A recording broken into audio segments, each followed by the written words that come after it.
Guys, announcement! Hindi daw papasok si ma'am. Yes! Wala kaming gagawin! True! Oh, huwag muna kayo magsaya. May iniwan siya activities. Hala! Magsulat daw tayo ng essay sa yellow pad, back and forth. Essay na naman! Tapos di naman babasahin ni ma'am. Te, yung research natin. Asan na yung bag mo dun?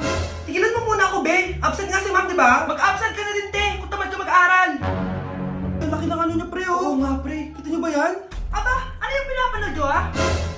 Wala to. Ba't ka ba nakikialam? Loko kayo, ha? Magsusumbong ako kay ma'am. Eh, di magsumbong ka. Pwede na. Be, tara, uwi na tayo. Wala naman si ma'am, eh. Tara, di naman nila mapapansin yan. Hoy, saan kayo pupunta? Cleaners kayo, di ba? Lo, dyan lang kami sa kantin, eh. Oo, sa kantin lang kami. Be, di ako bingi. Dito lang kayo. Maglilinis pa kayo. Babe, TikTok tayo. Sige, babe. Uy, sana all! Ang hirap naman ng step!